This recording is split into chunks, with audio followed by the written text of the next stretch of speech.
Youth കോൺഗ്രസിന്റെ പുതിയ ദേശീയ സെക്രട്ടറി അബിൻ വർക്കിയാണ് ഇപ്പം 24-നൊപ്പം ചേരുന്നത്. കേരളത്തിൽ തന്നെ നിൽക്കുവാണോ അതോ ഡൽഹിക്ക് വണ്ടി കയറുന്നുണ്ടോ? കേരളവും ഡൽഹിയൊക്കെ എന്താ പറയുന്നത്, നമ്മുടെ ആറാം തമ്പുരാൻ സിനിമയിൽ പറയുന്ന പോലെ ആകാശത്തിന് കീഴിൽ ഏത് മണ്ണും സമമാണ്. എവിടെ പ്രവർത്തിക്കാനും കുഴപ്പമൊന്നുമില്ല.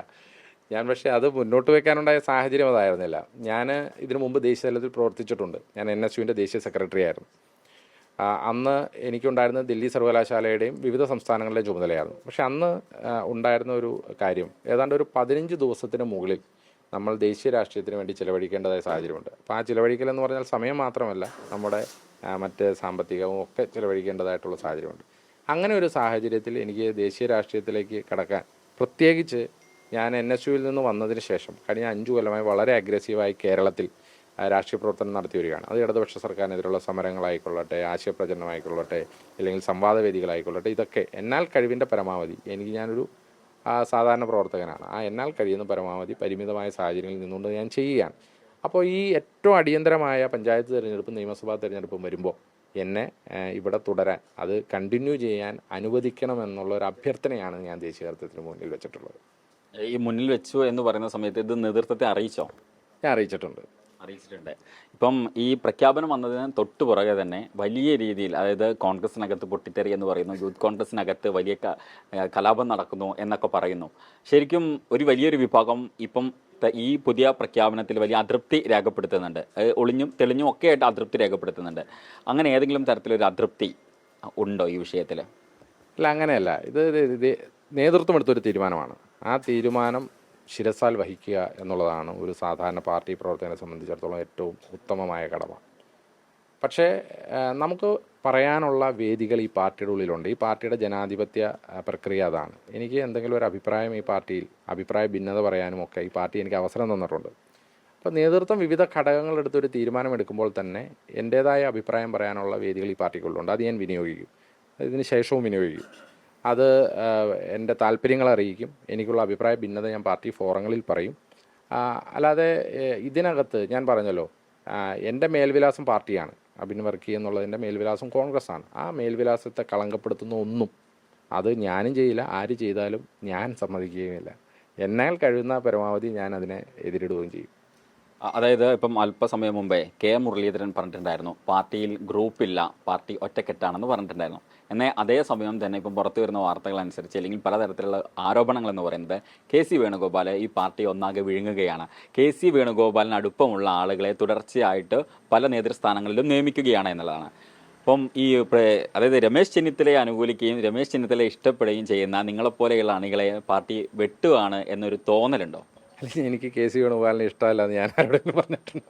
എനിക്കെല്ലാ നേതാക്കന്മാരെ ഇഷ്ടമാണ്. ശ്രീ KC വേണുഗോപാൽ എൻ്റെ നേതാവാണ്. ശ്രീ രമേശ് ചെന്നിത്തല എൻ്റെ നേതാവാണ്. എന്നെ ഒട്ടേറെ സഹായിച്ചിട്ടുള്ള നേതാവാണ്. ശ്രീ VD സതീശൻ ഉൾപ്പെടെയുള്ള ആളുകൾ എന്നെ ഒരുപാട് പിന്തുണച്ചിട്ടുള്ള നേതാക്കന്മാരാണ്. ആരാണെങ്കിലും ശ്രീ സണ്ണി ജോസഫും K സുധാകരനും ശശി തരൂർ ഉൾപ്പെടെയുള്ള ആളുകൾ. അപ്പോൾ ഇതിനകത്ത് ഞാൻ പറഞ്ഞല്ലോ, ഇതിനകത്ത് ഏതെങ്കിലും ഒരു നേതാവിനോടുള്ള പ്രത്യേകമായ സ്നേഹമോ ഇഷ്ടത്തിൻ്റെയോ ഒന്നും പ്രശ്നമല്ല. വിവിധ ഘടകങ്ങൾ പരിശോധിച്ചാവാം പാർട്ടി നേതൃത്വം ഒരു തീരുമാനമെടുത്തത്. അങ്ങനെ പ്രത്യേകമായ ഒരു ഗ്രൂപ്പ് രാഷ്ട്രീയത്തിൻ്റെ പ്രസക്തി ഇന്ന് കേരളത്തിലില്ല എന്നാണ് ഞാൻ വിശ്വസിക്കുന്നത്. അപ്പോൾ നേരത്തെ ഗ്രൂപ്പ് രാഷ്ട്രീയത്തിന് ആശയപരമായ അടിത്തറയുണ്ടായിരുന്നു. ആശയപരമായ അടിത്തറ എന്ന് പറഞ്ഞാൽ അന്നൊരു നിലപാടുകളുടെ പ്രശ്നത്തിലാണ് ഗ്രൂപ്പുകൾ ഉണ്ടാകുന്നത്. അപ്പോൾ അന്ന് പാർട്ടി വിട്ടവരുടെ ഒരു ഗ്രൂപ്പും പാർട്ടിയിൽ അന്ന് ശ്രീമതി ഇന്ദിരാഗാന്ധിക്കൊപ്പം ചേർന്ന് നിന്നവരുടെ ഒരു ഗ്രൂപ്പും, അങ്ങനെ ഒരു ഗ്രൂപ്പ് രാഷ്ട്രീയത്തിൻ്റെ നിലപാടുകളുടെ ഒരു പ്രശ്നം ഉണ്ടായിരുന്നു. അതും ഒരു സ്പെസിഫിക് ഇഷ്യൂവിൻ്റെ പേരിലാണ് നിലപാടുകൾ ഉണ്ടായത്. അപ്പോൾ അതുകൊണ്ട് അത് മറ്റൊരു ഗ്രൂപ്പാകും. പക്ഷെ ഇന്ന് അതിനുള്ളൊരു പ്രസക്തിയില്ല. ഇന്ന് അങ്ങനെ ഒരു പ്രശ്നങ്ങളുമില്ല. ഇന്ന് അങ്ങനെ ഒരു പ്രസക്തിയില്ല. ഒറ്റ ഗ്രൂപ്പേ ഉള്ളൂ. ശ്രീ രാഹുൽ ഗാന്ധിയും മല്ലികാർജ്ജുന ഖാർഗെയും നേതൃത്വം കൊടുക്കുന്ന, ശ്രീമതി പ്രിയങ്ക ഗാന്ധിയൊക്കെ നേതൃത്വം കൊടുക്കുന്ന കോൺഗ്രസ് എന്ന ഗ്രൂപ്പാണ്. ആ ഗ്രൂപ്പിലാണ് ഞങ്ങളുള്ളത്. ഈ പലതരത്തിലുള്ള ഘടകങ്ങൾ എന്ന് തുടർച്ചയായിട്ട് പറയുന്നത് കിട്ടും. എന്താണ് ഈ ഘടകം? അല്ല, അത് നേതൃത്വം പറയും ആ ഘടകം എന്താണെന്ന്. കാരണം എന്നോട് ആലോചിച്ചല്ലോ ആ ഘടകങ്ങൾ തീരുമാനിക്കുന്നത്. അവർക്ക് ഉചിതമായി ഇന്നത്തെ രാഷ്ട്രീയ സാഹചര്യത്തിൽ കേരളത്തിൽ എടുക്കേണ്ട തീരുമാനങ്ങൾ എന്താണോ അത് വിവിധ ഘടകങ്ങൾ ആലോചിച്ചുകൊണ്ട് അവർ തീരുമാനങ്ങൾ എടുക്കും. അത് ബഹുമാനപ്പെട്ട നേതൃത്വം അത് പറയുകയും ചെയ്യും. സാമുദായിക സമവാക്യമാണോ ആ ഘടകം? അതാണ് എന്ന് ഞാൻ പറഞ്ഞു കഴിഞ്ഞാൽ എങ്ങനെയാണ് അതിന് പറയാം? കാരണം അതിന് ഉദാഹരണമായിട്ട് ഞാൻ പറയാം. ഇപ്പം KSUവിൻ്റെ സംസ്ഥാന അധ്യക്ഷനെ തിരഞ്ഞെടുക്കുന്ന സമയത്ത് അത്തരത്തിലൊരു ഘടകം പരിഗണിച്ചാണ് പേര് പ്രഖ്യാപിച്ചത്, അതിൽ അധ്യക്ഷനെ പ്രഖ്യാപിച്ചതെന്ന് പറയുന്നു. ഒപ്പം തന്നെ നിങ്ങളുടെ വനിതാ വിഭാഗത്തിൻ്റെ ആളെ തിരഞ്ഞെടുക്കുന്ന സമയത്ത്, ഒപ്പം തന്നെ KPCC പ്രസിഡന്റിനെ തിരഞ്ഞെടുക്കുന്ന സമയത്ത്, ഈ സമയങ്ങളിലൊക്കെ ഈ ഘടകം വലിയ ഘടകമായി മാറിയിട്ടുണ്ട്. അപ്പോൾ ആ ഒരു ഘടകം തന്നെയാണ് ഇവിടെയും പ്രതിഫലിച്ചിട്ടുള്ളത്. ഒന്ന് അതൊക്കെ ഒരു നോമിനേറ്റഡ് പോസ്റ്റുകളായിരുന്നു. ഞാൻ കടന്നു വരുന്നത് ഒരു ഇലക്റ്റഡ് പോസ്റ്റാണ്.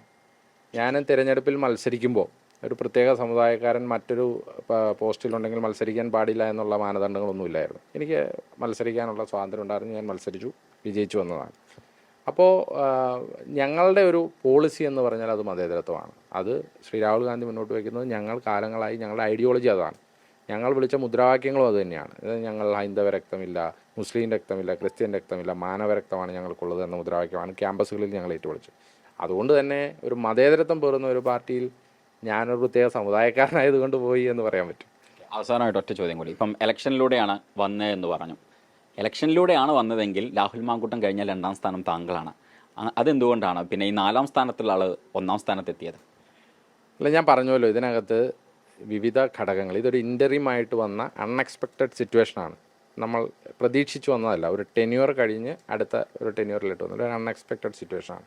ആ സിറ്റുവേഷനിൽ തീരുമാനങ്ങൾ എടുക്കുന്നത് ബഹുമാനപ്പെട്ട നേതാക്കന്മാർ കൂടിയാലോചിച്ചാണ്. ബഹുമാനപ്പെട്ട നേതാക്കന്മാർ വിവിധ ഘടകങ്ങൾ നിരന്തരമായി കൂടിയാലോചിച്ച് എടുത്ത തീരുമാനങ്ങളാവാം. അപ്പോൾ അതുകൊണ്ട് പല നോമിനേറ്റഡ് പോസ്റ്റുകളിലേട്ടും ആളുകൾ വരേണ്ടതായ സാഹചര്യം വന്നു. അത് പാർട്ടിയുടെ നന്മയ്ക്ക് വേണ്ടി ബഹുമാനപ്പെട്ട നേതാക്കന്മാർ ചെയ്തതാവാം. വളരെ നന്ദി. All the best. അപ്പം അബിൻ വർക്കിയാണ് നമുക്കൊപ്പം ചേർന്നിട്ടുള്ളത്. എന്തായാലും അബിൻ വർക്കിയുടെ അഭിപ്രായങ്ങൾ അത് പാർട്ടിക്കുള്ളിൽ അറിയിക്കും. എന്തായാലും നിലവിലെ സാഹചര്യത്തിൽ കേരളത്തിൽ തുടരാനാണ് താല്പര്യപ്പെടുന്നത് എന്ന നിലപാടാണ് അബിൻ വർക്കി പറഞ്ഞു വെക്കുന്നത്. അഭിലാഷിനൊപ്പം ഷഹദ് റഹ്മാൻ, 24 കോഴിക്കോട്.